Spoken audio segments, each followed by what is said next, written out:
जनवरी को संत रविदास महाराज जी की जयंती 646वीं जयंती के अवसर पर संत रविदास महाकुंभ का आयोजन सागर की धरती पर हो रहा है और इसमें संत समागम भी है। ये परंपरा भारतीय जनता पार्टी की सरकार ने जब से सरकार बनी है तो अनुसूचित जाति के महापुरुषों का, अनुसूचित जाति के संतों का, उनकी जयंती, उनके प्रकट उत्सव धूमधाम से मने। सामान्यतः अनुसूचित जाति के लोगों के पास इतना धन नहीं होता है कि बड़े पैमाने पर वो आयोजन कर सकें और उन संतों के उपदेश आम जनमानस तक पहुंचा सकें। वैसे तो संत किसी समाज के नहीं होते हैं, वो सब समाज के होते हैं, लेकिन मध्य प्रदेश के मुख्यमंत्री आदरणीय शिवराज सिंह जी ने इस परंपरा को प्रारंभ किया। यदि सागर में संत रविदास महाकुंभ का आयोजन होता है तो संत कबीरदास जी के महाकुंभ का आयोजन भी होता है। महर्षि वाल्मीकि का प्रकट उत्सव भी सरकार बड़े धूमधाम से मनाती है। तो महू के अंदर डॉक्टर भीमराव अंबेडकर जी की स्मारक बनाने का काम और उनके नाम से महाकुंभ का आयोजन भी मध्य प्रदेश की सरकार करती है। तो हमारे दलित समाज, अनुसूचित जाति समाज संत के संतों को, वैसे मैंने पहले ही कहा संत किसी समाज के नहीं होते हैं, लेकिन ये परंपरा भारतीय जनता पार्टी की सरकार ने प्रारंभ की है और मुझे लगता है कि इसके पहले 3 कुंभ यहाँ पर हुए हैं। तो बहुत उत्साह के साथ लोगों ने उसमें अपना पार्टिसिपेशन किया है, लोग से शामिल हुए हैं। हम लोग अभी मंच पर हमारे माननीय सभी जनप्रतिनिधिगण, मुख्यमंत्री जी सहित रहेंगे। दोनों तरफ हमारे मंच हैं, तो वहां पर हमारे साधु संत रहेंगे। लगभग 300 संत हमारे पूरे प्रदेश से आ रहे हैं। तो संतों का समागम है, उनका हम सबको दर्शन लाभ मिलेगा। साथ ही इसकी तैयारियों को लेकर लगभग हमारे सारी तैयारी पूर्ण हो गई है। संभाग के लोग तो आएंगे, लेकिन प्रदेश के अन्य जिलों से भी लोग आ रहे हैं। जो रविदास जी के अनुयायी हैं वो लोग आ रहे हैं। हमारी कई हितग्राही योजना है जिनका लाभ मिला है, ऐसे लोगों को भी आमंत्रित किया है। यदि देखा जाए तो संत रविदास जी की वाणी यदि कहें तो मोदी जी की सरकार में और शिवराज सिंह जी की सरकार में उसका हम सबको स्वरूप दिखता है। संत रविदास महाराज जी कहा करते थे, चाहूं ऐसा राज्य मिले सबन को, अन्य छोटे बड़े सब बसे रविदास रहे प्रसन्न। यदि उन्होंने 600 साल पहले इस बात की कल्पना की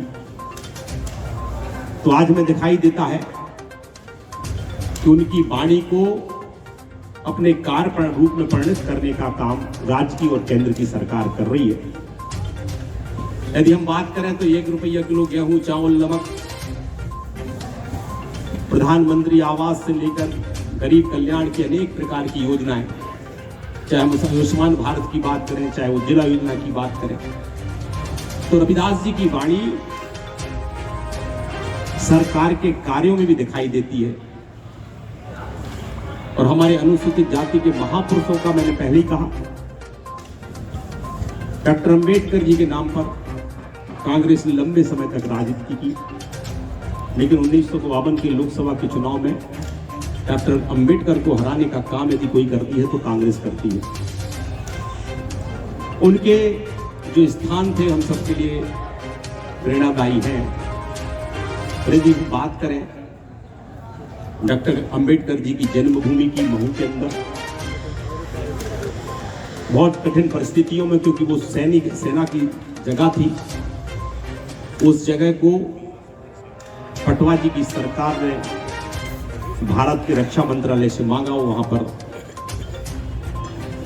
स्मारक बनाने की बात प्रारंभ हुई, लेकिन सुंदरलाल पटवा जी की 2.5 साल सरकार रही, लेकिन वहां पर उसके 10 साल तक दिग्विजय सिंह की सरकार रही। तो जमीन का हस्तांतरण तो हो गया था, लेकिन वहां पर स्मारक बनाने की प्रक्रिया प्रारंभ नहीं हुई। यदि ये काम किया तो शिवराज सिंह जी की सरकार ने वहां पर महू के अंदर स्मारक बनाने का काम किया। जहां डॉक्टर अम्बेडकर जी पढ़े थे लंदन में, वहां पर भी शिक्षा भूमि के रूप में महाराष्ट्र की भारतीय जनता पार्टी की सरकार ने वहां पर स्मारक बनाने का काम किया। जहां डॉक्टर अम्बेडकर जी ने संविधान को लिखा, 26 अलीपुर रोड, नरेंद्र मोदी जी की सरकार ने उसको स्मारक 113 करोड़ रुपए की राशि से बनाया। कहने का तात्पर्य यह है, चाहे वो दीक्षा भूमि हो, चाहे चैत्र भूमि हो, डॉक्टर अम्बेडकर जी से जुड़े जितने भी स्थान हैं, उनको पंचतीर्थ के रूप में स्मारक बनाने का काम भारतीय जनता पार्टी की सरकार ने किया। और ये आयोजन जो हो रहा है वो संत रविदास जी की जो वाणी है वो आम लोगों तक जाए, इस नाते इस कार्यक्रम को हम सब लोग कर रहे हैं।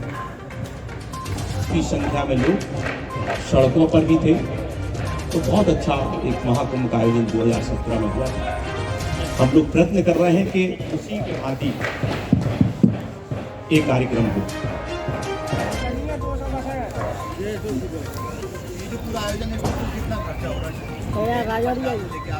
देखिए, माननीय मुख्यमंत्री जी की सोच है कि हमारे संतों के समागम में और महाकुंभ में यदि पैसा खर्च होता है तो उसकी कोई सीमा से उसको नहीं मांगा जाए, क्योंकि जहां आवश्यकता उसको करते हैं। भाई साहब, अनुसूचित जाति मोर्चा के जिलाध्यक्ष क्यों नहीं आए इस प्रेस वार्ता में? वो नहीं देखते। देखिए,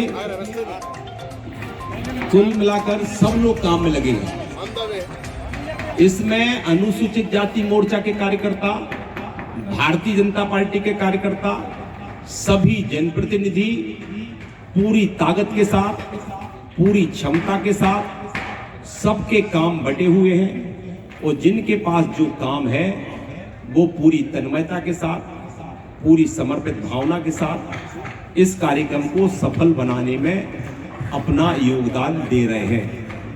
नरेंद्र जी भी कहीं ना कहीं किसी न किसी वार्ड में या ग्रामीण क्षेत्र में बैठकों में है, व्यवस्थाओं में है। हमारे प्रदेश अध्यक्ष आदरणीय कैलाश जाटव जी भी मोर्चा के, उनके साथ वो मैं समझता हूँ कि बस्तियों की बैठक में है। लाल सिंह जी, हमारे लगभग 9 मंत्री और हमारे अनुसूचित जाति के मध्य प्रदेश के विधायक, सांसद, ये सब लोग, हमारे वरिष्ठ नेतृत्व, ये सब कार्यक्रम में पधार रहा है। तो जिसकी जहाँ भूमिका है, सब लोग इसको उत्साह के साथ लगे हुए हैं। ये सबका कार्यक्रम है।